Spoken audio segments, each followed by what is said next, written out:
Mon fils dit que je suis un fardeau. Devant les tribunaux, il prétend que mes mains nouées par l'arthrose sont le signe que je ne peux plus m'occuper de moi-même. Et pendant ce temps, il pille mon héritage. C'est insensé. Pour le réveillon, il m'a envoyé des chocolats dans mon domaine isolé du Luberon. Mais quand la boîte est tombée, je n'ai pas seulement trouvé des truffes. J'ai découvert une balise GPS dissimulée à l'intérieur. Incroyable. Cette trahison m'a brûlé bien plus que le feu qui ronge mes articulations. J'ai 60 ans, mais je ne suis pas idiote. J'ai déjà caché un enregistreur derrière les carafes du bar. Christophe veut jouer au plus malin. Il n'a aucune idée de ce qui l'attend. Écoutez jusqu'à la fin pour découvrir comment je l'ai piégé. Et n'oubliez pas de vous abonner pour ne rien manquer de mon histoire. La boîte dorée a heurté les dalles de terre cuite avec un bruit sourd. Et quelque chose en moi s'est brisé en même temps qu'elle. Ce n'était pas mon orgueil. C'est une autre sorte de rupture. Plus lente, plus silencieuse. Ce qui a volé en éclats, c'est le dernier fragile simulacre que je maintenais depuis l'arrivée des papiers de mise sous tutelle, au printemps dernier. L'illusion que mon fils me considérait encore comme un être humain. Je me suis mise à genoux. Mes articulations ont craqué comme du petit bois sec jeté au feu. Chaque membre annonçait son mécontentement de cette façon si particulière qu'à l'arthrose. Pas un craquement net, mais une plainte sourde, un broyage interne. Une protestation biologique que les avocats de Christophe avaient réussi à transformer en preuve d'incompétence devant le juge. Les truffles s'étaient éparpillées sur le sol en un arc de cercle désordonné, certaines encore dans leur caissette en papier plissé, d'autres roulant vers la base du meuble d'entrée. Je les ai ramassées une à une, mes doigts déformés travaillant avec la délibération méticuleuse d'un démineur. C'est alors que mes phalanges l'ont touché. Froid. Dur. De la taille d'une grosse boîte d'allumettes. Glissé sous le support en plastique thermoformé avec la précision de quelqu'un qui avait déjà fait ça, ou qui avait regardé assez de tutoriels sur YouTube pour se sentir en confiance. J'ai soulevé le plateau en faux velours. Le voyant d'état de la balise clignotait vers moi d'un verre régulier, moqueur. Un petit œil qui ne sciait jamais. Un petit œil qui m'observait. Christophe n'attend pas que je meure. La pensée m'est apparue de manière clinique, comme le font toujours les pires évidences. Il surveille la vitesse de ma décomposition. Je suis resté à genoux sur la pierre un instant de plus que nécessaire. Le froid de la dalle s'infiltrait à travers mon pantalon en lin. La truffe à 80% de cacao la plus proche de mon genou exhalait une odeur sombre et coûteuse. Le genre de chocolat qu'un homme coupable achète parce qu'il n'a pas les moyens d'offrir de l'émotion, mais qu'il peut facturer le luxe sur une carte de crédit. La trahison avait un goût plus amer que tout le reste. Je savais exactement de quoi il s'agissait avant même d'avoir enregistré ce que je voyais. Une balise GPS de haute précision. Le modèle haut de gamme, celui avec une portée étendue capable de se connecter à un réseau de millions d'appareils. J'en avais vu de semblables cachés dans les passages de roues des Mercedes lors des divorces les plus sordides à Neuilly. Des épouses qui soupçonnaient, des maris qui mentaient, de l'argent qu'il fallait débusquer avant qu'il ne s'évapore sur des comptes offshore. J'avais vu des détectives escamoter ces choses comme un tour de magie. 30 ans dans l'immobilier de luxe vous enseignent l'économie souterraine qui coule sous chaque transaction. Les clauses cachées, les hypothèques enfouies, les petites vérités dures dissimulées sous des emballages soyeux. Mon fils, le promoteur en difficulté, utilisait les outils de mon propre métier contre moi. Il voulait savoir si je perdais le nord. Si je l'oubliais, en allant à la boîte aux lettres. Si mon état s'était enfin assez détérioré pour justifier mon transfert du domaine vers une clinique privée aux portes codées, avec des horaires de médication stricts et un personnel qui s'adresse à vous sur ce ton fort et enjoué réservé aux vieillards et aux nouveau-nés. Il surveillait mes battements de cœur à travers les planchers de ma propre maison. Je ne me suis pas levé. Je n'ai pas bougé. Je suis resté là, accroupi sur les dalles provençales avec cet œil vert clignotant dans la paume, et je l'ai fixé jusqu'à ce que ma vision se trouble, jusqu'à ce que la lumière s'étire en une longue traînée verdâtre, jusqu'à ce que toute l'architecture que mon fils avait construite autour de moi devienne limpide. La tutelle, le gel de mes avoirs, les visites de contrôle, qu'il avait réclamées au tribunal, et maintenant ceci.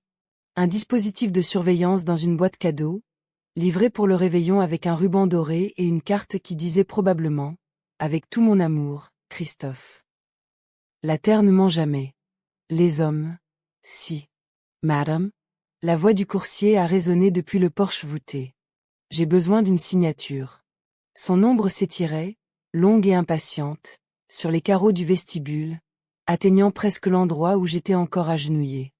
J'ai entendu le glissement subtil de son poids, cette agitation particulière d'un jeune homme qui a encore 12 arrêts sur sa route et un dîner qui refroidit à la maison. Je me suis levée. L'entertainment. Mes articulations ont émis leur pleine complainte, une symphonie de broyage douloureux partant de mes genoux pour irradier jusqu'à mes hanches. J'ai lissé ma tunique en lin d'une main tremblante, les tremblements avaient empiré ces dernières heures, comme toujours quand mon cortisol montait en flèche, et je ne me suis pas pressée. Se presser est ce que font les gens qui se sentent coupables ou effrayés. Je n'étais ni l'un ni l'autre. Je ne l'ai pas regardé quand j'ai saisi le stylet électronique. Genevieve Delacroix. J'ai griffonné le nom sur l'écran de verre. Les lignes sont sorties hachées, la signature d'une femme dont les mains luttaient contre elle, et j'ai senti le regard du coursier se poser sur mes doigts avec cette qualité d'attention que les gens portent aux choses qui les dérangent. Il cataloguait l'information. Un point de données supplémentaire dans l'évaluation permanente que le monde faisait de ma compétence. Je lui ai rendu l'appareil avec ce sourire pincé que j'avais perfectionné en 20 ans passés à clore des marchés dans des salles remplies d'hommes pour qui une femme dans l'immobilier était une curiosité. Il n'a pas dit merci. Il s'est contenté de fuir. Je me suis retirée dans mon sanctuaire. Le bureau en acajou trônait dans le cabinet de travail comme le point d'ancrage de tout le champ gravitationnel de la pièce. Je l'avais acheté lors d'une vente aux enchères dans le Luberon en 1997, en surenchérissant sur un promoteur qui voulait transformer la propriété d'où il venait. Je l'aimais avec cette loyauté particulière que je réserve aux objets qui ne m'ont jamais trahi. Il avait survécu à 3 récessions, à la mort d'Antoine, mon mari, et à la première tentative de Christophe de m'aider à organiser mes affaires il y a 2 ans. Le bois était frais sous mes paumes alors que je m'installais dans le fauteuil en cuir.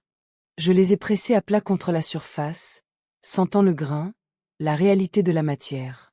À travers la fenêtre derrière moi, la chaleur provençale irradiait encore contre le verre en vagues invisibles, alors même que le soleil entamait sa lente descente vers les crêtes du massif.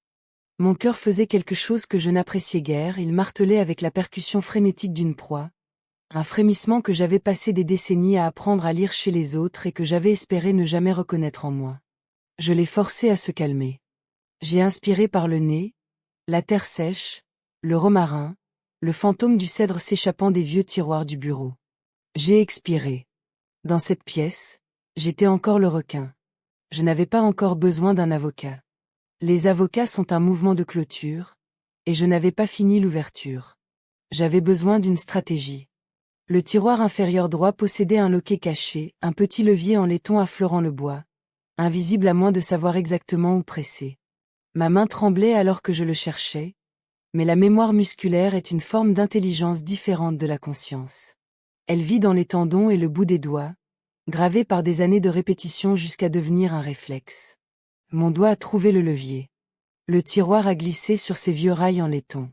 L'enregistreur numérique Olympus s'était posé dans le coin du fond, exactement là où je l'avais laissé. Une brique de plastique argenté, obsolète d'une décennie dans un monde de smartphones. Mais son microphone, un condensateur bidirectionnel de qualité studio, pouvait capter un mensonge chuchoté à l'autre bout d'une salle de réception bondée. J'avais utilisé cet appareil pour capturer chaque accord verbal, d'Aix-en-Provence à Saint-Tropez.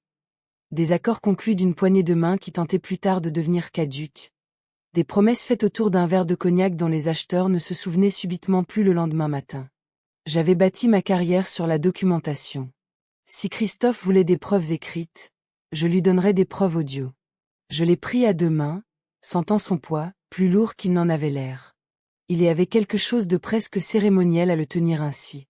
L'interrupteur a résisté sous mon pouce. J'ai poussé. L'articulation à la base de mon pouce a envoyé une pointe de douleur incandescente. Le genre de douleur qui vit à la limite de ce que l'on peut absorber sans tressaillir. Je l'ai absorbé. Mes dents se sont serrées. J'ai poussé plus fort, et l'interrupteur a cédé avec une opiniâtreté qui semblait presque personnelle, comme si même l'enregistreur testait si j'avais encore ce qu'il fallait. L'écran LCD s'est éclairé, une lueur bleu pâle qui a percé l'obscurité du bureau et illuminé les grains de poussière flottant dans l'air chaud. Midnight. Les piles que j'avais changées le mois dernier, dans un de ces rares moments de prévoyance qui passent pour de la paranoïa jusqu'à ce qu'ils deviennent de la préparation, étaient à pleine capacité. J'ai approché l'enregistreur de mes lèvres. J'ai chuchoté, enregistrement. La LED rouge s'est mise à pulser. Patient A. Preet. J'ai réécouté. Ma voix est sortie par le petit haut-parleur, sèche et rauque, comme du papier de verre et du vent de terre, mais chaque syllabe était nette. Aucune distorsion. 30 ans à décrypter les gens m'avaient appris la valeur de la préparation. Le piège était armé. Je me suis dirigé vers le bar privé, mes mocassins en cuir silencieux sur les tapis d'Orient.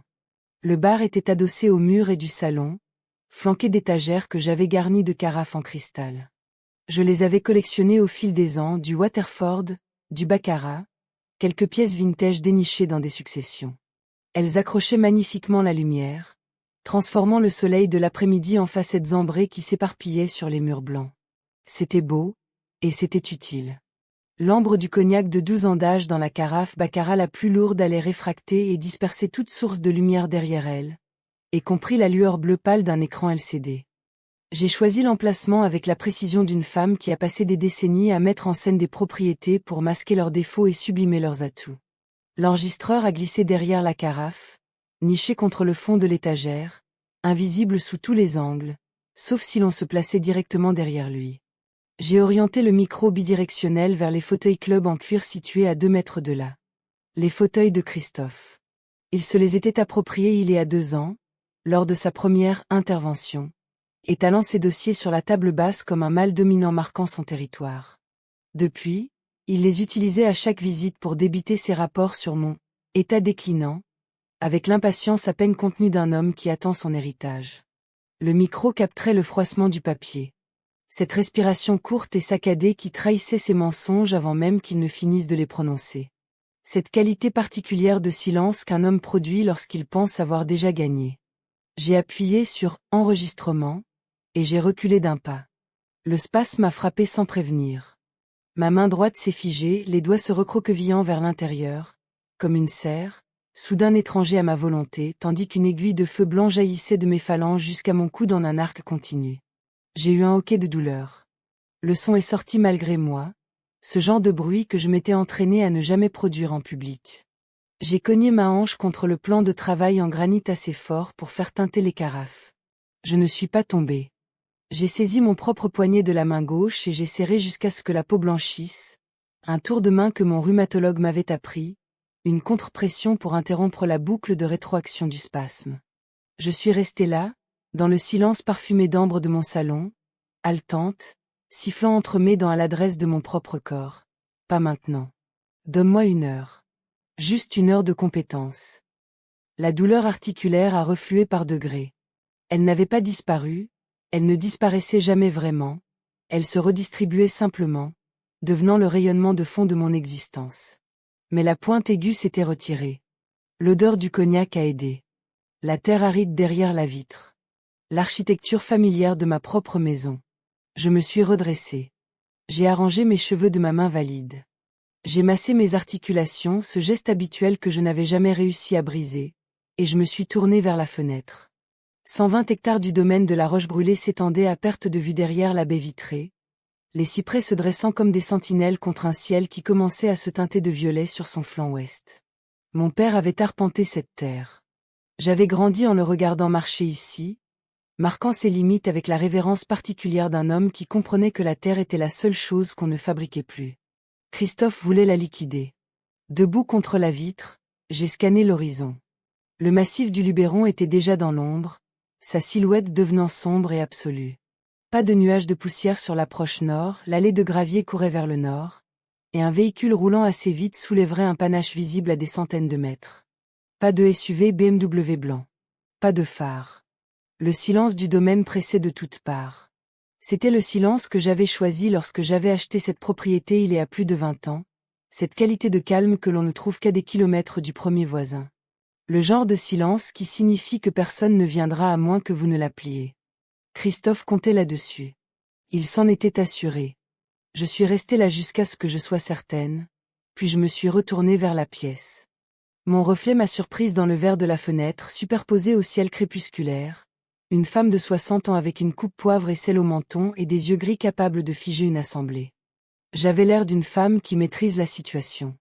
Je m'en suis assurée. J'ai détendu ma mâchoire, je la contractais depuis que la balise GPS avait touché ma paume. J'ai adouci mon regard, laissant le gris acier passer du mode réactif au mode observateur, le passage du combat à l'analyse. J'avais façonné ce visage dans les salles de conférence et autour des tables de négociation, face à des hommes qui pensaient qu'une poignée de main était une garantie et des avocats qui prenaient la paperasse pour une arme. J'avais appris à faire de mon visage une surface qui disait aux gens exactement ce que j'avais besoin qu'ils croient. Christophe franchirait cette porte en s'attendant à trouver sa mère, percluse d'arthrose, médicamentée, discrètement diminuée par une année de tutelle ayant érodé son monde. Une femme qui avait cessé de se battre. C'est cette version que je lui donnerais. Assez proche de la réalité pour être convaincante.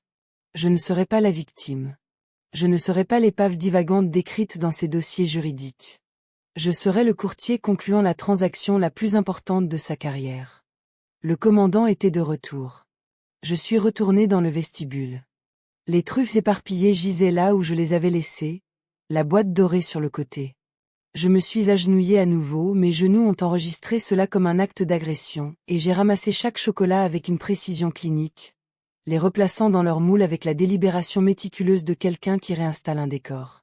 La balise GPS est retournée exactement là où je l'avais trouvée, orientée dans le même sens, son voyant clignotant toujours de son petit pouvert. J'ai lissé la doublure en plastique, coin après coin, jusqu'à ce qu'il n'y ait plus aucune trace. J'ai repositionné le plateau en faux velours. J'ai refermé le couvercle et j'ai renoué le ruban doré exactement de la même façon. Un nœud que Christophe avait probablement fait lui-même, ou fait faire, le genre de nœud censé simuler un effort. Cela ressemblait à nouveau à une offre de paix. À l'amour d'un fils. Cela ressemblait à l'appât pour lequel il avait été conçu, et je l'avais manipulé sans déclencher le piège. Maintenant, j'allais poser le mien. J'ai choisi mon siège, le fauteuil à oreilles placé dans le coin du salon, incliné pour capter le premier balayage des phares à travers les vitres latérales de la porte d'entrée. De là, je pouvais voir le bar, l'enregistreur derrière sa carafe ambrée, les fauteuils club de l'autre côté de la table basse. Je pouvais voir l'entrée. Je pouvais tout voir. Je me suis versé un verre d'eau de la carafe posée sur la table guéridon et je l'ai tenu à deux mains pour stabiliser la vibration, pour garder la surface immobile, non pas parce que j'avais peur de renverser, mais parce que cette discipline calmait quelque chose dans ma poitrine. Mes articulations pulsaient à leur fréquence habituelle, ce bourdonnement sourd des dommages accumulés sur des décennies. Mais j'avais appris à traiter la douleur comme une information plutôt que comme une urgence. Elle me disait que j'étais encore là, encore fonctionnelle. Dehors, le vent provençal agitait les romarins, et les cyprès projetaient leurs longues ombres sur la terre qui refroidissait. Puis, le crissement incomparable des pneus sur le gravier. J'ai pris une lente gorgée d'eau. J'ai posé le verre. Je me suis calé dans le fauteuil comme j'avais l'habitude de le faire avant d'entrer dans une pièce où des millions d'euros attendaient de changer de main, cette immobilité particulière qui n'est pas de la passivité, mais une vigilance prête à bondir. Christophe était là. J'ai attendu qu'il frappe, les mains jointes sur mes genoux, l'enregistreur clignotant de son pou rouge derrière 40 000 euros de cristal. Et j'ai composé sur mon visage l'expression la plus dangereuse de mon répertoire. Patiente, ouverte. Prête à être sous-estimée. La porte d'entrée s'est ouverte sur une bouffée de chaleur de fin novembre, il faisait encore près de 30 degrés ici, le cadeau de la Provence pour le réveillon, et avec elle est arrivée l'odeur de café rassis et l'énergie frénétique d'un homme qui avait répété son entrée pendant tout le trajet. Joy Reveillon, man. La voix de Christophe est montée d'un ton, sa gaieté aussi étirée que l'élastique d'un paquet cadeau bon marché. Il a rempli l'arche de la porte de sa carrure trapue, vêtu d'un polo bleu qui avait probablement coûté 300 € et dans lequel il semblait avoir dormi. Son visage affichait un semblage de chaleur, mais ses yeux, injectés de sang, perpétuellement fuyants, ne se sont pas posés sur moi. Ils sont allés immédiatement vers le bureau en acajou. Puis vers le sol. Puis vers la table de chevet, où la boîte de chocolat doré trônait exactement comme il l'avait envoyée, exactement comme je l'avais remise, le ruban doré parfaitement bouclé. Le souffle qui est sorti de lui a alors ressemblé à un sifflement, la longue expiration d'un homme qui s'était attendu à une autre scène et qui n'en revenait pas de sa chance de trouver celle-ci. Il ressemblait à un homme qui venait d'éviter de marcher sur une mine, ignorant qu'il venait de pénétrer dans un champ de mine. J'ai vu ses épaules s'affaisser d'un demi-centimètre. J'ai gardé mon visage sur le réglage choisi, patient, Un peu terne, une femme qui attend qu'on lui dise quoi penser. Il a traversé la pièce en 3 enjambées et j'ai eu une demi-seconde pour me préparer avant que ses bras ne se referment sur moi dans ce qui passait, de l'extérieur, pour une étreinte. J'ai senti son corps contre le mien, plus mou que dans mes souvenirs, le corps d'un homme sédentarisé par le stress et je l'ai senti trembler. Pas de chagrin. Pas de la maladresse d'un fils qui ne sait pas comment serrer sa mère. C'était le tremblement de l'adrénaline et de la détermination, et ses mains n'étaient pas immobiles.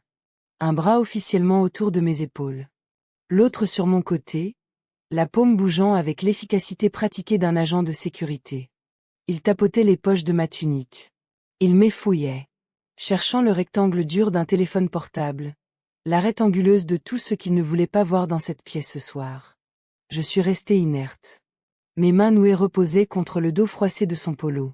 J'ai fait d'elle des objets inutiles, j'ai fait de mon corps une absence, comme j'avais l'habitude de le faire quand j'avais besoin qu'une assemblée me sous-estime avant de conclure l'affaire. « Tu es si maigre, maman » a-t-il murmuré dans mes cheveux.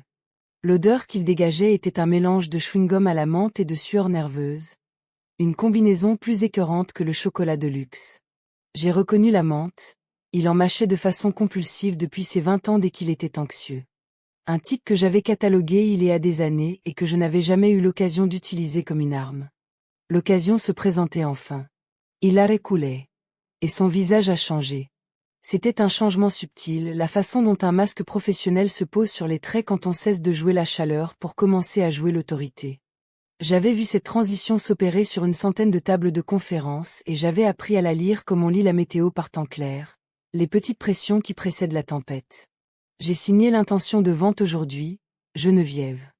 Il a laissé tomber le mot « maman » comme un outil dont il n'avait plus l'utilité. Sa main a plongé dans sa poche arrière pour en sortir un document plié, dont le papier était assoupli aux jointures, comme le sont les contrats manipulés sans cesse par des mains anxieuses. Les frais médicaux, l'entretien du domaine, la tutelle ne peut plus éponger tout ça. Il parlait avec la cadence monocorde d'un homme récitant un communiqué préparé à l'avance. Un promoteur de la Côte d'Azur rase tout pour construire un complexe hôtelier. C'est la seule décision raisonnable. Il parlait de ses 120 hectares de terre provençale, les bornes posées par mon père, les cendres de mon mari dispersées dans le vallon au nord, les oliviers centenaires qui s'épanouissaient bien avant la naissance de Christophe, comme on parlerait de se débarrasser d'une vieille camionnette. Un tas de ferraille. La comparaison a surgi du fond de ma poitrine, acide et juste. J'ai ouvert la bouche. Ce que j'avais l'intention de dire, c'était « Tu n'as aucune légitimité. La tutelle ne s'étend pas à la SCI familiale. J'ai vérifié, mon avocat aussi, et si tu as signé quoi que ce soit, cela vaut exactement ta parole. Rien. » Mais ce qui est sorti, ce fut une immense lourdeur. Ma mâchoire semblait déréglée. Dense, peu coopérative. Comme si les muscles avaient été partiellement déconnectés du signal censé les diriger. J'ai fermé la bouche. Je l'ai rouverte. Ma langue me paraissait énorme et pâteuse d'une manière qu'elle n'était pas 30 minutes plus tôt. Une réaction au stress, me suis-je dit. Le cortisol. Respire. On a frappé à la porte d'entrée. Un coup sec, rythmé, officiel. Christophe n'a pas sursauté. C'était là le signe. Quand on frappe à l'improviste, tout être humain s'oriente instinctivement vers le bruit. C'est une réponse involontaire pour évaluer un nouvel élément. Christophe, lui, ne s'est pas tourné. Il a pivoté, avec la fluidité d'un homme qui attendait exactement ce son à cet instant précis. Il est allé ouvrir lui-même, dans ma maison, à ma porte. Sur le seuil se tenait une femme portant un blazer bleu marine impeccable, un porte-bloc sous le bras. Son expression affichait ce mélange particulier de chaleur humaine et de distance professionnelle que j'associais aux assistantes sociales ou aux oncologues. Service de protection des majeurs. Je viens pour la visite de contrôle prévue. Prévue. Mon cœur a eu un raté désagréable. Je n'avais pas été prévenu. L'ordonnance de tutelle exigeait un préavis pour toute visite de contrôle.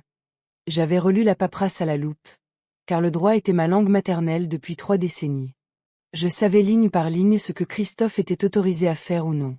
Une visite impromptue des services sociaux exigeait soit une requête en urgence, soit un fils qui avait appelé à l'avance pour tout orchestrer, dictant à l'agent ce qu'elle allait trouver en arrivant. Christophe l'introduisait déjà avec la grâce feinte et douloureuse d'un homme accablé par l'amour filial. « Merci infiniment d'être venu, dit-il, et sa voix avait encore changé, plus douce, reconnaissante, la voix du fils dévoué portant une situation terrible à bout de bras. Je suis très inquiet pour elle aujourd'hui. Le requin avait convoqué ses témoins. J'ai tenté de me lever. Bonjour, ai-je dit, ou du moins essayé de dire.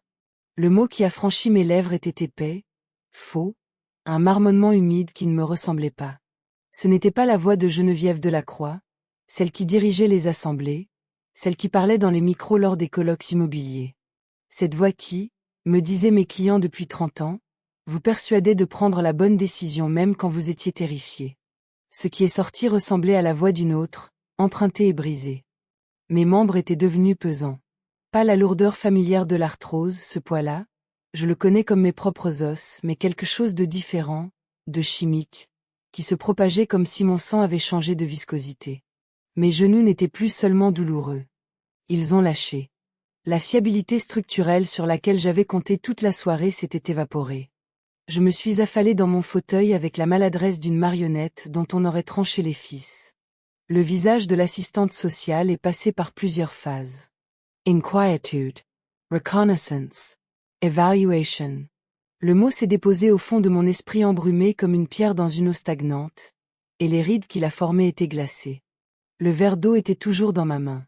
Je ne sais pas exactement quand j'ai compris. L'esprit travaille étrangement sous sédation, la pensée ralentit mais ne s'arrête pas toujours. Et parfois cette lenteur crée une clarté inattendue, comme une rivière basse révèle ce que le courant cache habituellement. J'ai baissé les yeux vers le verre. Je l'ai vu, un léger film huileux à la surface, captant la lumière ambrée du soleil couchant selon un angle qui n'aurait pas été visible en temps normal. L'eau. J'avais laissé la carafe sur le guéridon quand je suis allé chercher l'enregistreur dans le bureau. J'étais parti 10 minutes, peut-être 15. Assez longtemps. Christophe n'était pas arrivé avec un sédatif en main. Il était venu plus tôt, soit il s'était introduit dans la maison pendant que je faisais mon tour d'inspection dehors, soit il avait envoyé quelqu'un. Ou alors il avait été plus patient que je ne le pensais, se glissant par la cuisine pendant que j'observais les ombres s'étirer sur le massif. Il n'avait pas besoin de prouver mon incompétence pour les 30 prochaines années. Il avait juste besoin que j'en ai l'air pendant les 30 prochaines minutes. La réalisation m'est apparue complète, efficace, terrible. Ma propre soif avait été la porte qu'il avait franchie. Elle a un de ces moments d'absence, murmura Christophe. Sa voix me parvenait comme à travers une épaisseur d'eau, assez nette pour être comprise, mais avec une distance qui m'indiquait que le sédatif continuait de se diffuser. Il s'était accroupi près de mon fauteuil, jouant sa comédie pour le porte-bloc. Sa main s'est levée pour replacer une mèche de cheveux derrière mon oreille, un geste d'une tendresse si intime et pratiquée qu'il m'a retourné le cœur. C'est ce stade avancé dont nous avons parlé au téléphone, Madame l'agent. Le neurologue l'a signalé le mois dernier. Il n'y avait pas de neurologue. Il n'y en avait jamais eu. Il n'y avait que Christophe, déposant des attestations, et un tribunal qui avançait plus vite que je ne pouvais répondre. Il devient de plus en plus difficile de la laisser seule, ajouta-t-il avec le soupir d'un homme portant sa croix. Le stylo de l'assistante sociale crissait sur le papier. J'entendais chaque trait, mon oui, au moins, fonctionnait encore avec une fidélité absolue, le seul sens que le sédatif n'avait pas réussi à étouffer. Dis-lui. Chaque circuit encore valide de mon cerveau tirait vers le même objectif. Dis-lui qu'il ment. Parle-lui des dettes de jeu, parle-lui de la vente du terrain, de la balise dans les chocolats et de l'enregistreur derrière la carafe. J'avais géré des conseils d'administration avec 2 heures de sommeil et une cheville foulée. J'avais bouclé une vente à 7 millions avec 40 de fièvre. Je pouvais le faire. Je pouvais forcer ma bouche à obéir. Ce qui est sorti fut une suite de voyelles, lâches et déconnectées, qui n'avaient rien d'un langage. Je ressemblais exactement à l'épave sénile et incohérente décrite dans les rapports de Christophe. L'agent hocha la tête. Son stylo courait sur la feuille. La dernière décision claire que j'ai prise dans ces instants fut celle-ci, l'enregistreur. Si je ne pouvais plus parler, les preuves le feraient pour moi. L'appareil tournait. Il captait chaque mot de Christophe, le faux diagnostic de stade avancé, le neurologue imaginaire, cette performance de piété filiale si soigneusement orchestrée. Il fallait que l'assistante sociale sache qu'il existait. Il fallait que je montre du doigt. J'ai levé le bras droit. Où j'ai essayé, l'intention était limpide dans mon esprit, mais le signal perdait son intégrité quelque part entre la pensée et le muscle. Ma main s'est élevée d'une quinzaine de centimètres au-dessus de la coudoir avant de se mettre à trembler avec une violence qui n'avait rien à voir avec l'arthrose. C'était la drogue qui heurtait mon système nerveux et qui gagnait, transformant mon geste délibéré en un symptôme pathétique. L'assistante sociale a émis un son. Un soupir. Cette qualité particulière de pitié que les gens produisent quand ils ont déjà pris leur décision et que les faits ne font que la confirmer. Les tremblements s'aggravent, n'est-ce pas? Dit-elle, s'adressant plus à Christophe qu'à moi. Sa voix était douce. Cette gentillesse était la pire des insultes. J'ai laissé retomber mon bras. Le bar était à 2 mètres. L'enregistreur tournait derrière 40 000 € de cristal. Et je ne pouvais pas franchir ces 2 mètres, je ne pouvais pas articuler un mot, et la preuve la plus cruciale de ma vie était invisible pour la seule personne capable de m'aider. L'agent a refermé son dossier. Le bruit que cela a fait, un claquement sec, définitif, du porte-bloc rencontrant la chemise cartonnée, fut l'un des sons les plus funestes que j'ai jamais entendus. J'avais entendu des coups de maillet dans des salles d'audience, le clic d'appareil d'enregistrement s'éteignant à la fin d'une déposition, le son d'un téléphone qu'on raccroche quand on a désespérément besoin que l'autre reste en ligne. Aucun n'avait eu cette résonance-là. Elle s'est levée. A ajusté son blazer. Merci de votre transparence, Christophe. Elle m'a jeté un dernier regard, et ses yeux contenaient cette compassion professionnelle que l'on offre à ce que l'on ne peut plus secourir. Un animal agonisant. Un arbre déjà déraciné. Reposez-vous bien, Madame Delacroix. Son ombre a glissé sur les dalles dans la lumière ambrée du soleil couchant, longue, vêtue de bleu marine et s'éloignant, et la porte d'entrée a produit son déclic silencieux et définitif. Le dernier témoin de ma santé mentale venait de partir. Et elle laissait derrière elle une note sur son porte-bloc qui allait me poursuivre.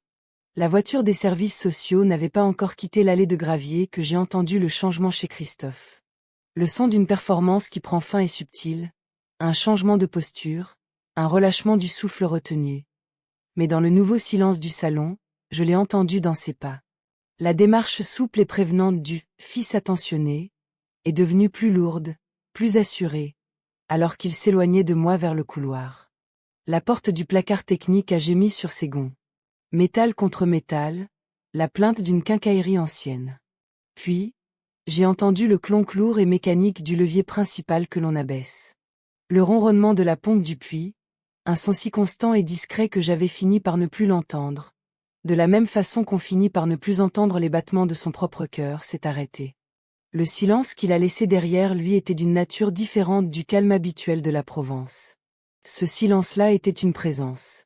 Celui-ci était une absence.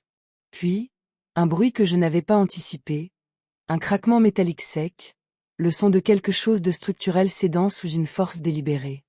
Pas seulement éteint. Césaire. La poignée était brisée. Irréparable sans une pièce que je n'avais pas et un voisin dont j'étais séparé par des kilomètres. Dans le Luberon, sans un puits fonctionnel, une maison cesse d'être un foyer en moins de 12 heures. Le calcul était assez simple pour que je puisse l'effectuer, même à travers le brouillard chimique qui m'envahissait. Il est repassé par le salon sans me jeter un regard. Son chemin l'a mené vers le coin où le routeur était posé sur son étagère, ses voyants verts clignotant avec de petites assurances numériques. Il s'est accroupi. Sa main a trouvé le cordon d'alimentation. Et il l'a débranché avec l'efficacité désinvolte de quelqu'un qui éteint une lampe dont il s'est lassé. Les lumières vertes sont mortes. J'ai regardé l'obscurité se propager sur l'équipement en pensant au téléphone prépayé que Sandrine m'avait glissé clandestinement il y a une semaine, et qui reposait dans le tiroir de ma table de chevet. Même si je parvenais à l'atteindre, il avait besoin de réseau pour fonctionner, et le signal passait par les tours, les routeurs et toute cette infrastructure invisible de connexion que Christophe venait de trancher d'un simple geste du poignet. La ligne fixe, je le savais déjà. Il s'en était occupé avant même son arrivée. Dehors, le soleil touchait les crêtes du massif et le salon s'emplissait de l'orange profond et étouffant d'un coucher de soleil provençal. Beau et impitoyable. La lumière transformait les carafes en cristal sur l'étagère du bar en une rangée de brasiers ambrés. Derrière l'un d'eux, une LED rouge que je ne pouvais pas voir d'ici continuait de pulser. Toujours en train d'enregistrer. Je me suis accroché à cette pensée comme à une prise sur une paroi abrupte. La drogue me tirait vers l'inconscience par paliers lents et déterminés. La pièce se refroidissait à mesure que le soleil disparaissait. J'étais seul dans une maison sans eau, sans réseau, sans voix, avec l'homme qui avait tout orchestré. Il est revenu vers moi. Christophe s'est accroupi devant mon fauteuil pour que son visage soit au niveau du mien. Un choix délibéré, une démonstration de force déguisée en prévenance, la posture de celui qui gère un objet inférieur. De près, ses yeux étaient plus stables qu'à son arrivée. L'agitation frénétique s'était calmée. Il avait ce qu'il était venu chercher, le rapport de l'assistante sociale, la pompe neutralisée, mes communications coupées. Un homme qui ne se noie plus. Un homme qui pense avoir déjà atteint le rivage. Il a plongé la main dans la poche de sa veste et a posé quelque chose sur le guéridon. Une petite bouteille d'eau en plastique. Crystalline. Scellée, la bague de sécurité intacte. Tu vois, maman, il n'y a rien dans celle-là. Avec la délibération enjouée de quelqu'un qui veut marquer un point. Bois un peu, maman. Sa voix était presque douce. Presque. Tu n'es vraiment pas toi-même aujourd'hui. Sa main s'est posée sur la mienne, la droite, celle qui ne sentait plus grand-chose. Le sédatif s'est enfrayé un chemin à travers les voies nerveuses avec une rigueur chimique. Tu devrais dormir. Quand tu te réveilleras, nous serons dans le nouvel établissement. Il a dit ça comme on annonce à un enfant qu'il va à Disneyland. Un fait accompli habillé de gentillesse. Tout est organisé. Il a tapoté ma main une fois, 2 fois. Puis il s'est levé. Ses pas ont traversé le salon vers la porte d'entrée. L'allée de gravier a reçu le son de sa voiture. Le bruit du moteur a diminué, et le silence qui est resté dans le domaine était celui de l'isolement absolu, pas d'eau, pas de signal, pas de voix, pas de témoin, alors que les dernières lueurs s'éteignaient à l'ouest et que la Provence devenait froide et sombre derrière la baie vitrée. Et derrière une carafe baccarat de cognac de 12 ans d'âge, une LED rouge pulsait toujours. Toujours en train d'enregistrer. J'ai fermé les yeux et j'ai dressé une liste. Je suis revenu des ténèbres comme la terre revient après un orage d'été, lentement, puis d'un seul coup. La pièce était plongée dans le noir complet. Aucune lumière résiduelle du routeur, aucune lueur des appareils ménagers, Christophe avait été méticuleux. Pendant un long moment de désorientation, j'ai ignoré combien de temps s'était écoulé, ou si la lourdeur de mes membres venait de la drogue ou de quelque chose de pire. Ma tête était un poids de plomb, martelée par une douleur lente et métronomique derrière mes yeux. Ma bouche était aussi sèche qu'un lit de rivière asséché, un goût de cuivre et de chimie mêlé à la déshydratation. J'ai essayé d'avaler. La mécanique a échoué. 60 ans, ai-je pensé. Geneviève Delacroix. Ce n'est pas ici que tu meurs. Cette pensée n'avait rien de poétique. C'était juste la vérité, aussi brute qu'une table de multiplication ou une limite cadastrale. Je n'avais pas passé 30 ans à m'imposer dans des assemblées d'hommes qui espéraient ma chute pour finir achevé par un sédatif dans un fauteuil à oreilles. J'ai basculé. L'impact sur les dalles a envoyé une décharge de feu dans ma hanche qui a eu le mérite de m'éclaircir les idées, la douleur comme information, la douleur comme preuve de vie. Je suis resté là un instant sur la pierre fraîche, respirant. Le sédatif était toujours présent, tel un linceul pesant drapé sur mes muscles. Mais le besoin d'eau était devenu primaire, non négociable. Et dessous, plus dur, plus froid et plus vital encore, il y avait autre chose. Le besoin de finir ce que j'avais commencé. J'ai ramené mes avant-bras sous moi et j'ai commencé à ramper. Le couloir vers la chambre principale s'étirait comme un mauvais rêve. J'ai rampé.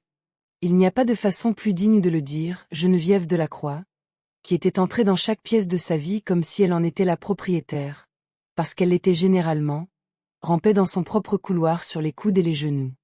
Mes ongles griffaient les tapis perçants pour trouver une prise, traînant mes jambes inertes derrière moi avec la détermination farouche de celle qui a décidé que l'humiliation était une donnée, pas un verdict.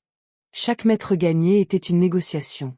Mon corps proposait des conditions que je refusais. Mes coudes imposaient les miennes. La drogue n'avait pas atteint mon esprit comme Christophe l'avait prévu.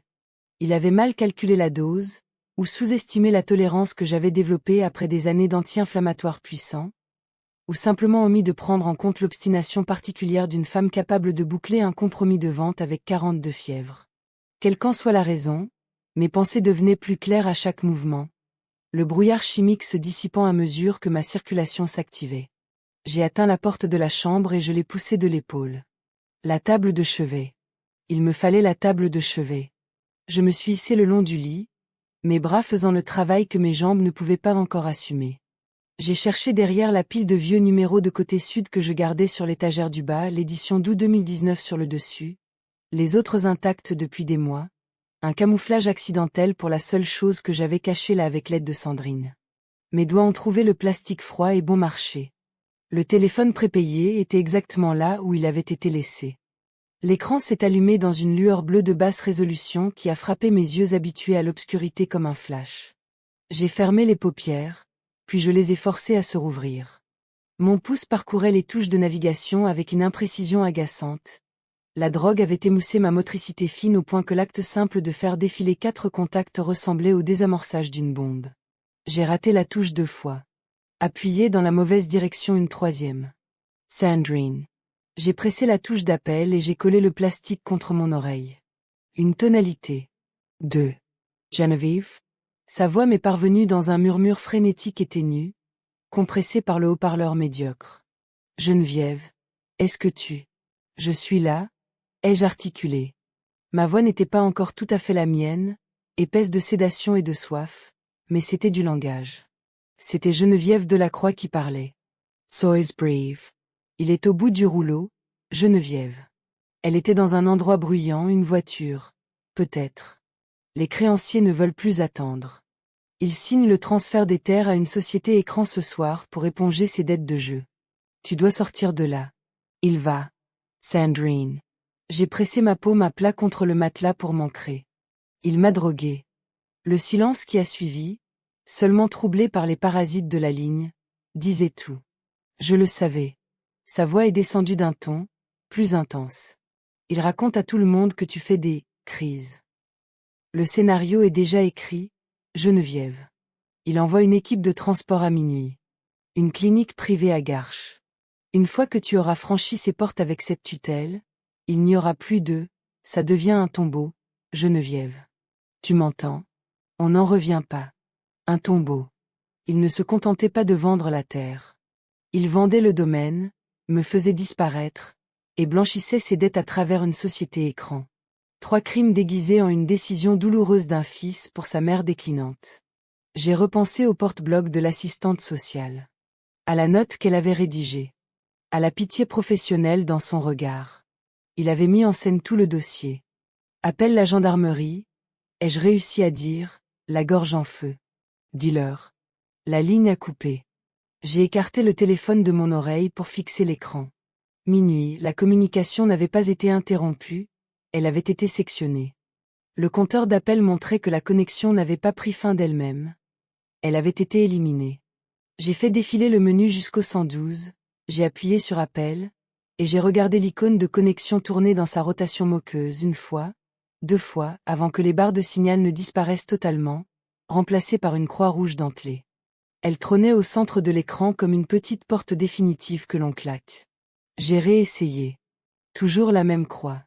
J'ai posé le téléphone sur le matelas et j'ai traité l'information. Le silence de la maison pesait sur mes tympans avec une intensité que je n'avais jamais remarquée auparavant, pas le silence passif de la Provence, qui a sa propre texture, ses mouvements et le passage occasionnel d'une créature nocturne, mais un silence actif. Un silence construit. Le silence de quelque chose que l'on avait imposé à l'air lui-même. Christophe avait coupé le Wi-Fi. Il avait cisaillé la poignée de la pompe du puits. Il avait sectionné la ligne fixe avant même son arrivée. Et maintenant, ceci. J'ai repensé aux barres de signal. À la façon dont elles s'étaient évanouies, non pas graduellement comme lorsqu'on s'éloigne d'une zone de couverture, mais instantanément présentes, puis disparues, comme si quelqu'un avait actionné un interrupteur. Parce que quelqu'un l'avait fait. J'ai compris l'astuce à l'instant même où le concept a émergé, un brouilleur de signal portable. De la taille d'un livre de poche, sur batterie, accessible sur Internet pour 300 € à quiconque souhaite créer une zone morte dans un rayon précis.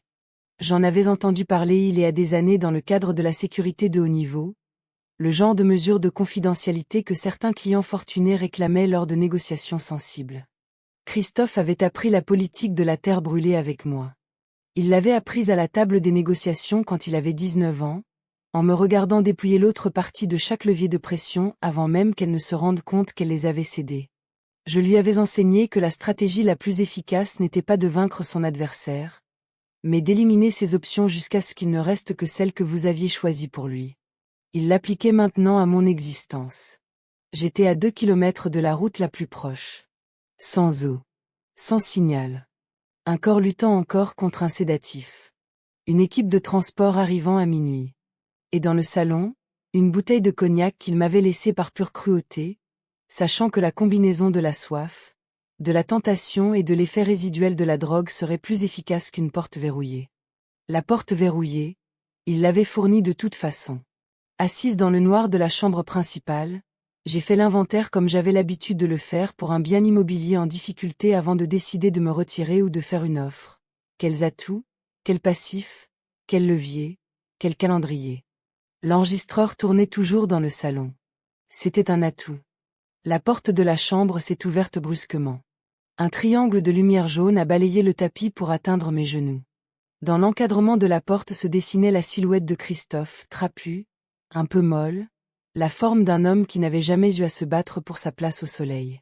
Il n'est pas entré tout de suite. Il est resté là assez longtemps pour évaluer la situation, de la même façon que l'on s'arrête au seuil d'une pièce avant de décider de sa valeur. Il n'avait pas l'air en colère. C'est ce qui m'a glacé.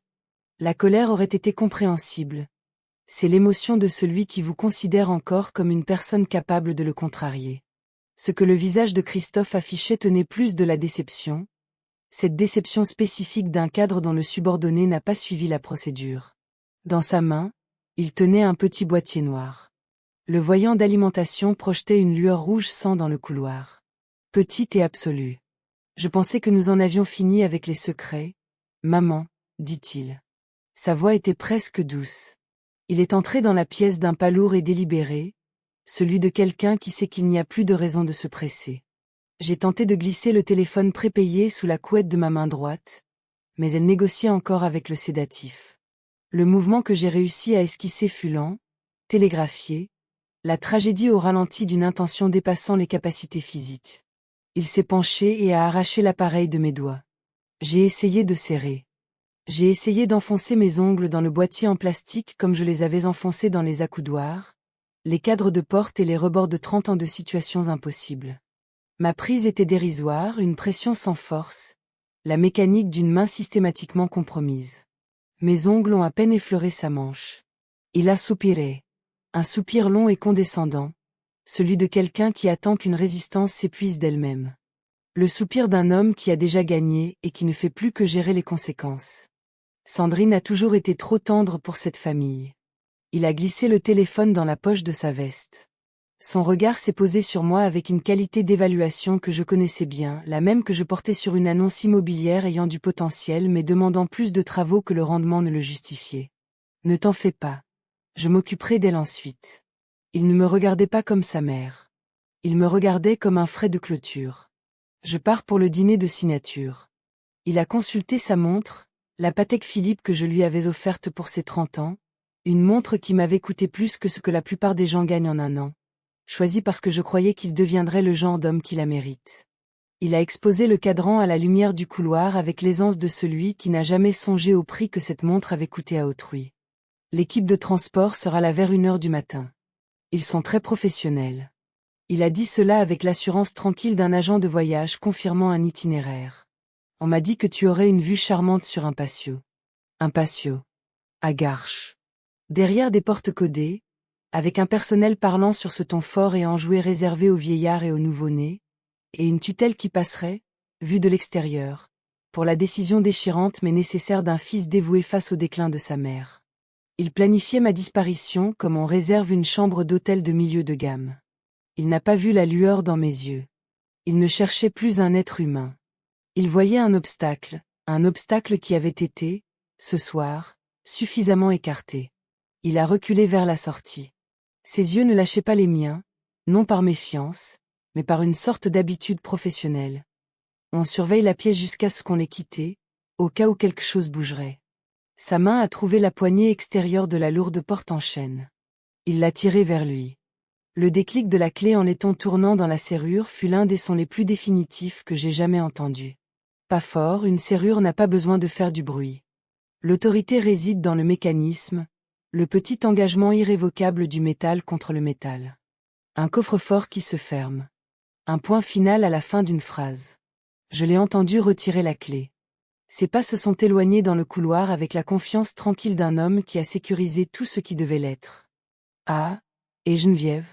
Sa voix me parvenait étouffée mais distincte à travers l'épaisseur du chêne. J'ai laissé une bouteille de cognac XO sur le bar. La bonne. Une pause, calibrée. Pour tes nerfs. Puisqu'il n'y a plus d'eau, je me suis dit que tu voudrais un dernier verre pour aider le médicament à finir son travail. Silence. Il savait que je serais assoiffée, le sédatif accélérait la déshydratation, la pompe était brisée et la bouteille d'eau scellée qu'il avait laissée sur le guéridon était le seul liquide de la maison. Le cognac était l'unique alternative. Il connaissait la tentation de ce liquide ambré dans une maison sèche, dans un domaine aride, après une agression chimique contre les besoins les plus basiques du corps. Il connaissait mes rituels. Il avait grandi en me voyant verser une mesure de cognac à la fin des journées difficiles, le verre tenu à 2 mains, la solennité du geste. Il avait transformé mon rituel en arme. Un dernier verre mélangé à ce qu'il avait mis dans la carafe, ou peut-être juste l'alcool lui-même, pour s'assurer que l'équipe de transport à 1h du matin trouve une femme inconsciente et coopérative. Quoi qu'il en soit, le bar était un piège construit sur sa connaissance de qui j'étais. Ses pas se sont éloignés davantage. La fermeture de la porte d'entrée fut un choc que je ressentis jusque dans mes dents, un vrombissement structurel du vieux bois rencontrant le chambranle. Puis le gémissement mécanique du moteur de la BMW, cette note particulière d'un moteur sollicité par quelqu'un qui accélère avant qu'il ne soit chaud, une impatience traduite en mécanique. Et enfin, le gravier. Le crissement de ses pneus sur la longue allée a traversé les murs, le sol et les vitres. Je l'ai suivi, le son diminuant par paliers réguliers, s'éloignant vers la route, devenant plus ténu jusqu'à se confondre avec le vent provençal soufflant dans les garrigues. Puis plus rien. La nuit dans le Luberon a un poids, ici. Un poids réel, oppressant, le silence accumulé d'un paysage qui faisait cela bien avant notre arrivée et continuerait bien après que nous soyons redevenus poussière. Le massif dressait sa silhouette sombre contre un ciel chargé d'étoiles que personne en ville ne verra jamais. La Provence retenait son souffle. Et Geneviève Delacroix restait assise sur le bord de son lit, dans une chambre verrouillée, dans une maison sans eau. 60 ans. Droguée. And for me. Mourant de soif. Je me suis imprégnée de tout cela. Et puis, de la même façon que le soleil de Provence dissipe la brume dès la première heure de l'aube, pas graduellement, mais par un basculement cellulaire net, l'emprise du sédatif sur mon esprit a lâché prise. Ce qui restait dessous n'était pas de la peur, ni du désespoir. C'était froid. C'était limpide. C'était cet état mental particulier dans lequel je basculais toujours quand les enjeux étaient au plus haut et les options au plus bas. Le calcul du commandant, l'évaluation du courtier, cette habitude professionnelle de 30 ans consistant à trouver la seule chose dans une pièce que tout le monde avait manqué.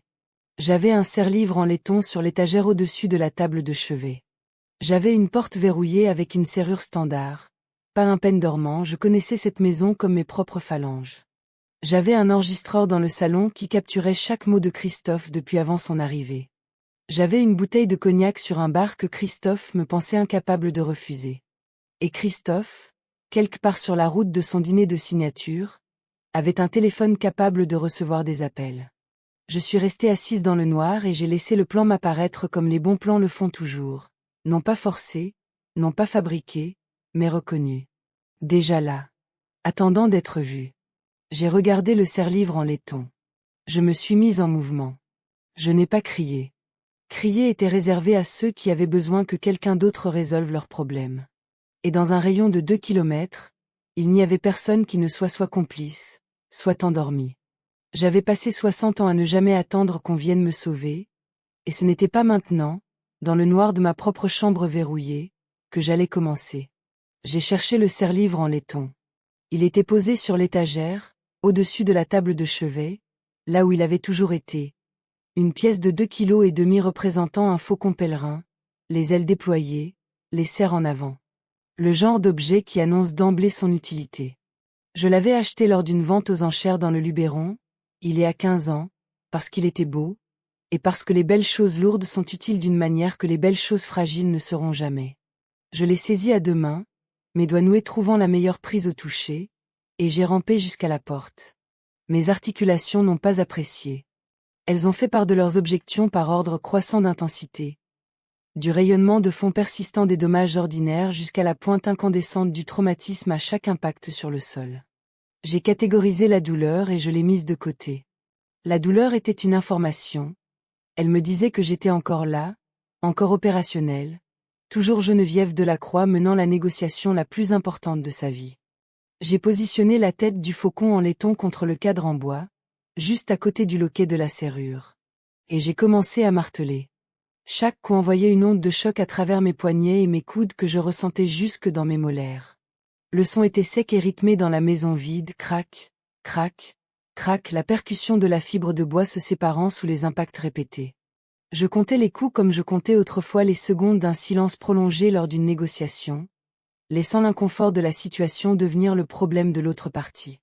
Au cinquième coup, le bois a émis un son différent, plus grave, plus structurel.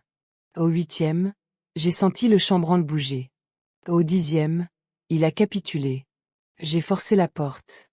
Le faucon en laiton était toujours dans ma main. Parfait. J'avais l'intention de le garder. Le couloir à l'extérieur de la chambre était sombre et frais, imprégné de cette odeur de terre sèche qui s'insinue dans chaque demeure provençale, peu importe le soin apporté au joint. Mon épaule a trouvé le mur de plâtre et je m'en suis servi comme guide, avançant avec la précaution délibérée de celui qui navigue grâce à des informations tactiles, les légères variations de texture du papier peint, le changement du courant d'air là où le couloir s'ouvrait sur le salon, le faible fantôme de l'odeur du cognac qui se faisait plus présent à mesure que j'approchais du bar. Christophe s'attendait à ce que la drogue me cloue à ce fauteuil jusqu'à 1h du matin. Christophe s'attendait à ce que la porte verrouillée me garde dans cette pièce jusqu'à 1h du matin. Christophe, malgré toute sa préparation de terre brûlée, avait bâti sa stratégie sur une fondation friable, la sous-estimation de Geneviève Delacroix. C'était la même erreur que les gens commettaient depuis ma première année dans l'immobilier, quand j'avais 28 ans et que 4 courtiers m'expliquaient que le marché de luxe n'était pas vraiment un espace pour une femme. Le bar a émergé de l'obscurité, comptoir en granit et alignement de cristal. La carafe ambrée captait la faible lueur de la lune qui passait par les fenêtres hautes, la renvoyant en facettes éparpillées. J'ai atteint le comptoir et j'ai agrippé le bord pour me stabiliser, laissant ma respiration s'apaiser après l'effort du couloir. L'enregistreur. D'abord.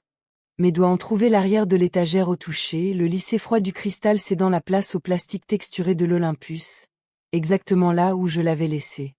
Je l'ai dégagé et je l'ai brandi sous la lueur lunaire. La LED rouge pulsait toujours. Patiently. Fiddly. Continuant de tourner après toutes ces heures écoulées depuis que j'avais appuyé sur « Enregistrement » dans l'ambre de l'après-midi. J'ai appuyé sur « Lecture ». La voix de Christophe a rempli le salon sombre. Signé l'intention de vente. Claire.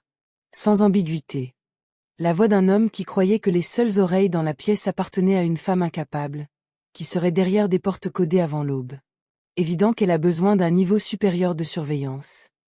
J'en ai écouté 30 secondes, la fraude, le neurologue inventé, la douleur pratiquée d'une performance que Christophe avait probablement répétée devant son miroir. Puis j'ai arrêté la lecture et je suis resté là, dans le noir, l'enregistreur pressé contre mon sternum.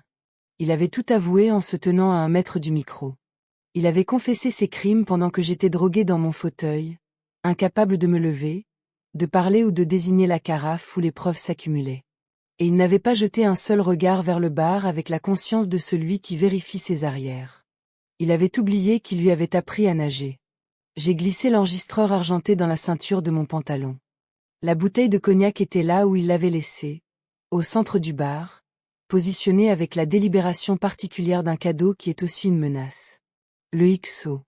L'étiquette que j'achetais depuis bien avant que Christophe ne soit en âge de savoir ce qu'était le cognac. Le seau était brisé, il s'était servi une rasade avant de partir, pour calmer ses nerfs avant de prendre la route du dîner de signature. Le genre de réflexe des hommes comme Christophe, qui cherchent le réconfort le plus proche quand ils viennent de commettre un acte qu'ils ne peuvent pas regarder en face. Le niveau avait baissé d'environ 1,5 mesure. J'ai fixé la bouteille un instant. Puis j'ai regardé la boîte de chocolat doré toujours posée sur le guéridon. Le plan m'était apparu complet dans la chambre, comme les bons plans le font toujours quand on cesse de les forcer pour laisser travailler 30 ans d'instinct. Ce que Christophe avait construit était une structure de culpabilité. Il savait ce qu'il avait mis dans la carafe. Il savait qu'il avait envoyé des chocolats pour couvrir la pose d'une balise. Il connaissait sa propre exposition. Et les structures de culpabilité, lorsqu'on leur impose une pression adéquate, s'effondrent sous le poids de l'imagination bien plus vite que sous le poids des faits. Je n'avais pas besoin de poison. J'avais besoin qu'il croie au poison. J'ai dévissé le bouchon. L'arôme de vanille, de chêne et de vieux raisins s'est élevé dans l'obscurité. J'ai versé une dose dans l'évier du bar pour faire de la place. Mes mains ne tremblaient plus à cause de la drogue. Elles tremblaient d'adrénaline, le frémissement particulier du prédateur qui a trouvé son angle d'attaque. Les truffes sont passées une à une. Mes doigts noués travaillaient avec une précision frénétique et rythmique qui aurait surpris n'importe quel observateur. L'arthrose ôte la force et la délicatesse, mais elle laisse l'urgence intacte. Et j'étais habité par l'urgence. J'ai déballé chaque truffe de sa caissette de papier et je l'ai écrasée pour la faire passer par le goulot de la bouteille, ganache sombre, 80% de cacao, amère et dense. Puis j'ai secoué la bouteille jusqu'à ce que le liquide ambré prenne la teinte trouble et saumâtre de quelque chose de profondément corrompu. Je l'ai brandi face à la lune. Cela ressemblait au cocktail final et maladroit d'une femme désespérée. Cela ressemblait, si l'on s'en approchait avec une conscience coupable et un problème de pharmacologie, à quelque chose qu'aucun être tenant à la vie ne devrait consommer. Amer, comme l'amande, murmurai-je dans la pièce vide, testant l'intonation. Ma voix était encore rauque, portant les résidus du sédatif, mais la phrase est tombée avec le poids dont j'avais besoin. J'ai reposé la bouteille au centre du bar. La cuisine était au bout du couloir. Et le téléphone accroché au mur de la cuisine était celui que Christophe avait oublié. Il avait débranché le routeur. Il avait cisaillé la poignée de la pompe. Il avait apporté un brouilleur de signal pour contrer l'ère numérique. Mais la ligne fixe de ma cuisine était un fil de cuivre courant à travers des murs bâtis en 1974. Relié à une jonction physique qui précédait Internet et lui survivrait. Elle se moquait des brouilleurs portables, des routeurs Wi-Fi et des certitudes d'un homme de 36 ans ayant grandi dans un monde sans fil. Le brouilleur était parti avec Christophe. J'ai décroché le combiné. La tonalité fut le plus beau son que j'ai entendu depuis que l'enregistreur avait restitué la voix de Christophe. Stable. Patient A. En attente. J'ai composé son numéro de portable de mémoire. Je l'avais mémorisé la semaine même où il l'avait changé sans me le dire, 2 mois après la mise sous tutelle. J'avais compris dès cet instant qu'il viendrait un moment où j'aurais besoin de le joindre alors qu'il aurait préféré que je ne le puisse pas. L'appel a abouti. Maman. Sa voix est sortie par le Bluetooth de son SUV, dans le registre bref et légèrement agacé d'un homme interrompu en plein travail important. J'entendais le bruit du moteur, ce léger écho propre au haut-parleur, le souffle du vent sur l'autoroute. Il avait la voix d'un homme à quelques minutes de toucher le gros lot. J'ai pressé le combiné contre moi et j'ai fait une chose que je n'avais faite que 2 fois dans ma carrière. Je me suis faite petite. J'ai abaissé ma voix pour adopter le ton d'une femme anéantie, une voix ténue, erratique, mouillée sur les bords, comme celle qui effraie les gens. 30 ans à lire les assemblées à l'envers. Je savais exactement quel son allait traverser ce haut-parleur et saisir Christophe Delacroix à la gorge. Christophe. Un long soupir laborieux. Les chocolats, ils avaient un goût si amer. Une pause. Comme l'amande. Silence sur la ligne. J'ai laissé le silence s'installer. Je l'ai laissé le combler lui-même avec ce que son esprit coupable trouverait en premier. J'ai bu le cognac, Christophe. Ma voix dérivait maintenant, déconnectée, comme celle d'une femme perdant pied. Pour faire passer, le médicament. Mais ma poitrine. J'ai rendu ma respiration audible, saccadée, pénible. Elle s'oppresse. Le hoquet. C'est à cet instant que j'ai su que je le tenais, le bruit que fit son souffle en se bloquant dans sa gorge. Le réflexe biologique d'un homme dont le pire scénario vient de franchir la porte avec le visage de ses propres actes. Le signe révélateur d'un joueur paniqué réalisant que les probabilités ont basculé alors qu'il ne surveillait pas la table. De quoi tu parles, Geneviève? Sa voix était descendue d'un ton, l'agacement remplacé par une tension extrême. Plus contrôlée.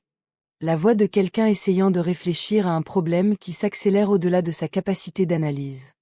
J'ai émis un son ténu, agonisant, qui ressemblait presque à un rire.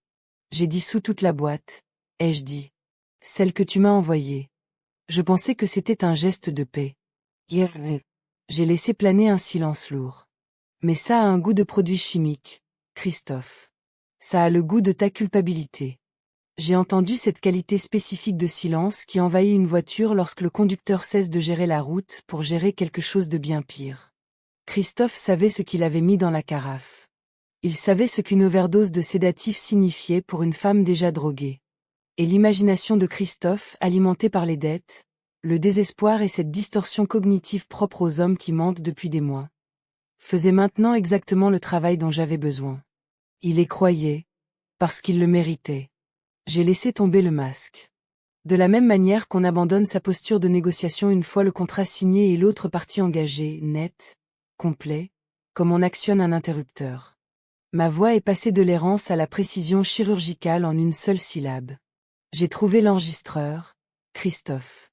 3 secondes de silence total. Celui du bar.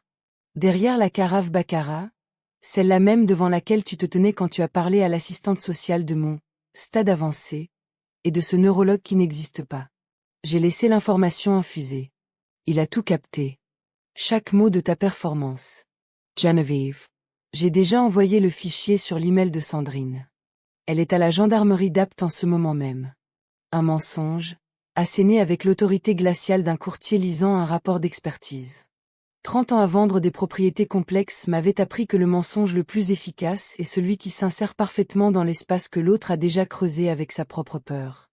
Ils sont très intéressés par ta société écran, Christophe. Et par les signatures contrefaites sur l'intention de vente. Le son qui est parvenu via le Bluetooth était celui d'un homme réalisant qu'il se trouve dans une pièce sans issue. J'ai attendu 4 secondes. Puis, ta langue te semble engourdie, n'est-ce pas, Christophe? Ma voix était calme, conversationnelle, le ton que j'utilisais pour dicter les conditions finales d'un accord alors que l'autre partie n'avait plus aucun levier. Tu as bu à cette bouteille avant de partir. J'ai vu que le niveau avait baissé. Au téléphone, j'ai entendu les pneus. Une embardée brusque, involontaire, le bruit d'un corps réagissant avant que l'esprit n'ait pu suivre, le volant brusqué par des mains devenues réflexes. Il avait touché à la bouteille. Il s'était servi. Et maintenant, la machinerie de sa propre culpabilité effectuait le calcul, vérifiant sa langue, trouvant ou inventant l'engourdissement que j'avais suggéré. Et sa voix avait totalement quitté son registre contrôlé, mise à nu, haute et terrifiée. Je le sens. Geneviève, qu'est-ce que tu as fait? Qu'est-ce qu'il y avait dans ces chocolats? Le placebo de la terreur est la drogue la plus puissante de toute la pharmacopée. Cela dépend, ai-je répondu, du temps que tu veux consacrer à en discuter. Je lui ai donné exactement 10 secondes pour faire face à son propre corps. 10 secondes à écouter Christophe Delacroix faire l'inventaire de sa langue, de sa poitrine, de ses mains cherchant chaque signe de ce que j'avais décrit, et les trouvant, car l'esprit est un instrument extraordinaire pour confirmer ce qu'on l'a préparé à voir. Voici comment nous allons procéder, repris-je. Tu vas me donner le code de ton coffre numérique. Et ensuite, tu vas me raconter clairement et lentement, car cette ligne est enregistrée tout sur tes dettes de jeu. Sur la société écran. Sur les signatures imitées. Une pause. Où je laisse le chronomètre tourner. Geneviève, je t'en prie. Le code, Christophe. Il a craqué. Ce ne fut pas dramatique. Ce ne fut pas un effondrement digne d'un film. Ce fut quelque chose de plus silencieux et de plus total. Le bruit d'une structure soumise à une charge insupportable depuis trop longtemps qui finit par céder. Un homme qui avait simulé la compétence à travers des mois de dette, de peur et de fraude de plus en plus désespérés, arrivant au bout de sa comédie. Il a sangloté. Et à travers ses larmes, il m'a donné le code. Puis il a donné tout le reste. Les noms des créanciers. Les intermédiaires qu'il payait pour blanchir ses dettes. Le nom de la société écran, une SCI immatriculée il y a 6 mois, capitalisée avec les fonds qu'il avait détournés de mes comptes gelés pendant que la paperasse de la tutelle suivait son cours. Le promoteur de la Côte d'Azur, et l'accord occulte qui devait lui verser une commission occulte en plus du prix de vente. Il a avoué la falsification de ma signature en dernier, la confession sortant de lui par lambeaux, chaque morceau libérant le suivant, comme une défaillance structurelle se propage. Il avait ma signature au dossier depuis les documents de la tutelle et il s'en était servi, une seule fois, avec précaution, sur l'intention de vente. J'ai enregistré chaque seconde. Mes mains avaient cessé de trembler. Les secours ont trouvé son SUV garé sur le bas-côté de la Nationale, les feux de détresse clignotant dans l'obscurité précédant l'aube, à environ 10 kilomètres du dîner de signature qu'il n'a jamais atteint. Christophe n'était pas en train de mourir. Sa langue n'était pas engourdie. Le cognac ne contenait rien d'autre que des truffes écrasées et de la culpabilité. Et la culpabilité, il s'est avéré, était suffisante. Il était assis sur le siège conducteur, les mains sur le volant et le front appuyé sur ses poignets quand les gendarmes sont arrivés. Il leur a dit, sans qu'on le lui demande, qu'il devait parler à quelqu'un, qu'il avait fait quelque chose. Les gens qui ont besoin de confesser finissent toujours par trouver un moyen de le faire. J'avais simplement accéléré le calendrier. Au matin, le fichier audio de l'Olympus a été examiné par un officier de la brigade financière, qui l'a décrit, dans le jargon sec de son métier, comme « remarquablement exhaustif ». L'avocat de Christophe soutiendra plus tard que l'enregistrement avait été obtenu sous la contrainte. L'enregistrement lui-même se chargerait de lui répondre. Je n'ai eu besoin d'aucun avocat pour tout cela. Pas encore. Réparer la pompe m'a pris 40 minutes et une clé à molette trouvée dans la boîte à outils sous l'évier de la cuisine. La poignée que Christophe avait cisaillée était un levier standard, la cassure était nette, ce qui signifiait qu'elle pouvait être remplacée, mais je n'avais pas de pièces de rechange. C'était un problème de système D, le genre de défi que je relevais depuis que j'étais la fille de mon père, le regardant arpenter les terres sous le soleil avec les moyens du bord. J'ai trouvé une section de tubes de cuivre dans le placard technique. J'ai trouvé un collier de serrage. J'ai déniché, au fond de la boîte, une pince offrant assez de levier pour servir de poignée de fortune. Les cambouis s'attaquaient matunique.